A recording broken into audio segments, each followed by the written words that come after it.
Labvakar! Vita Solo ēterā un gribu ar jums šodien runāt par pārmaiņām. Tātad par pārmaiņām, kas bieži vien notiek mūsu dzīvē, kas ir normāla dzīves sastāvdaļa, kas ir normāla visa šī procesa sastāvdaļa, bet bieži vien arī diezgan stresains pasākums. Principā, jebkuras pārmaiņas izraisa stresu, jebkuras it īpaši negaidītas pārmaiņas rada iekšēju trauksmu un neizpratni par to, kas tad notiek un kas tad būs tālāk. Ja? Un tātad pārmaiņas var būt negaidītas, tas var būt kaut kas tāds, kas nav ticis ieplānots, ja? Un tas radīs stresu, bet atkal tātad kāds ir mūsu uzdevums? Mūsu uzdevums ir pielāgoties jaunajai situācijai, jo ilgāk tu nespēji adaptēties un pielāgoties kaut kam jaunam, jo ilgāk tev būs šīs stress, jo vairāk tu pretosies, jā, tātad jo lielāku stresu tas radīs un ilgāka būs šī cīņa. Bet bieži vien ir vērts pieņemt šīs pārmaiņas, jā, un pielāgoties un atcerēties, ka mēs tātad varam kontrolēt to, ko mēs varam kontrolēt, un to, ko mēs nevaram kontrolēt, to mēs nevaram kontrolēt. Un attiecīgi, tad vienmēr ir jāsaprot arī šīs lietas, kuras ir mūsu spēkos un kuras nav mūsu spēkos kontrolēt, mainīt un kaut kādā veidā ietekmēt.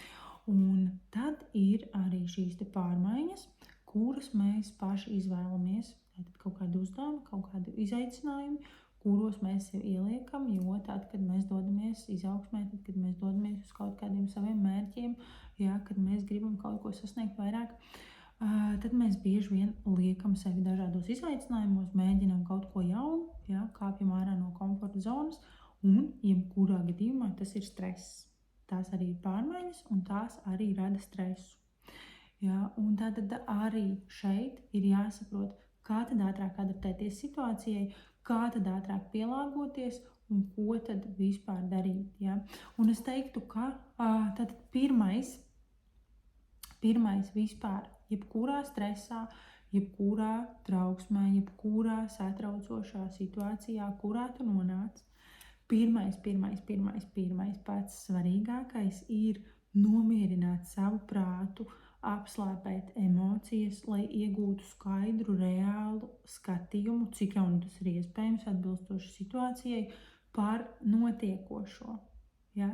Jo tajā brīdī, kad tevī ir šis stress, kad tevī ir emocijas, kad ir tā, kad rausta uz visām pusēm, ja, tad tu nevari pieņemt adekvātus, saprātīgus lēmumus par to, kā rīkoties.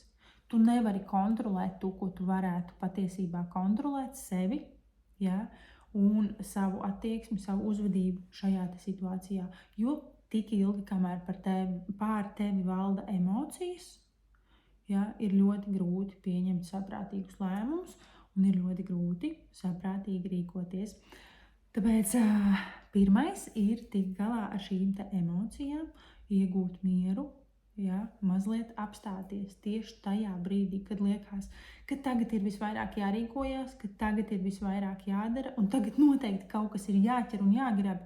Tieši tad patiesībā ir vērts visvairāk apstāties, ievilkt elpu, nomierināties un uzdot šo jautājumu, kas tad šeit patiesībā notiek.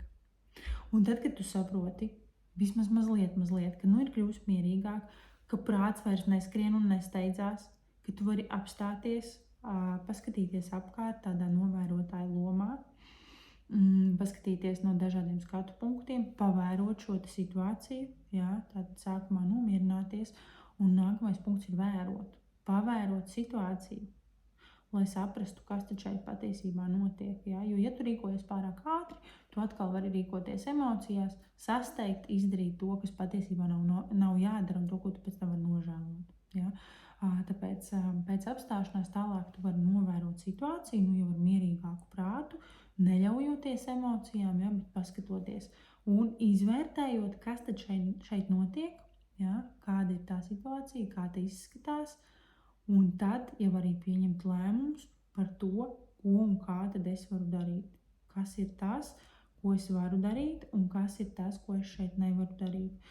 Un tad, kad tas ir saprotams, tad arī principā var sākt rīkoties. Ja?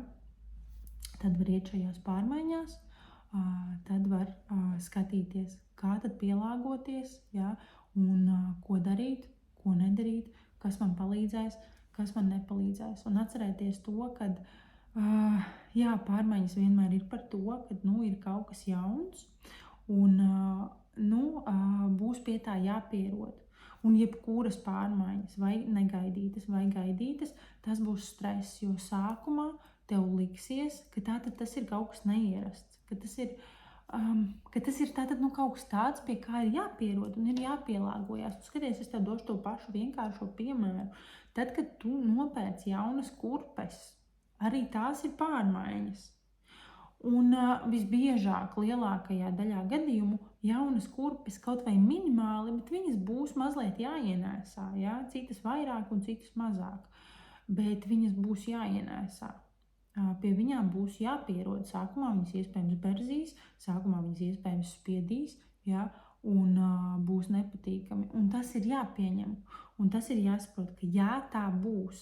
Un tā būs kādu laiku. Un lai kādus arī jaunus lēmumus tu pieņemtu savā dzīvē, lai arī kur tu dotos, lai arī kādas pārmaiņas šobrīd notiek tavā dzīvē, sākumā būs neērti, sākumā būs nepierasti un vienmēr gribēsies atgriezties atpakaļ uz veco. Ja? Tātad vienmēr, kad tu dodies uz kaut kādu jaunu līmeni, uz kaut kādu savu next level, kas tev tavā dzīvē, jebkurā dzīves sfērā ir paredzēts, ja? Sākumā tas būs nekomfortabli un sākumā tas būs neērti.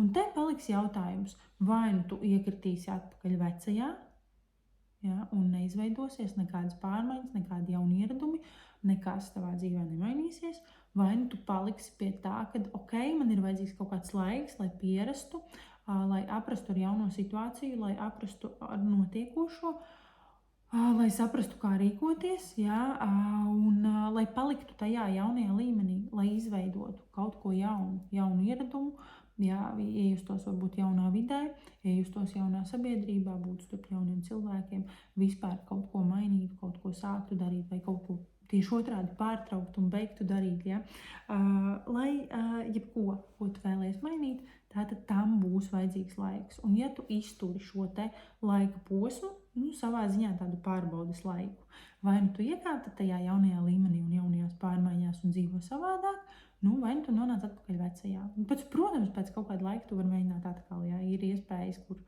tu vari mēģināt atkal, ir iespējas, kur nevar mēģināt atkal, bet principā tātad šis te pārbaudes posms būs jāiztur, adaptācijas laiks, kamēr tu pieradīsi pie jaunajām situācijām un tas, kas ir tās pārmaiņas tavā dzīvē, būs vajadzīgs šis laiks. Un tas ir jāpieņem, tas ir jāatcerās. Ja? Nevajag no tā baidīties. Vienkārši pastrādā ar savu emocionālo šo daļu, novāc emocijas, atceries to, ka tas, kas ar tevi notiek, ir normāli un dod sev laiku. Pieņem sevi tajā, kas šobrīd notiek un vienkārši dodies tālāk. Tas arī dažos vārdos par pārmaiņām.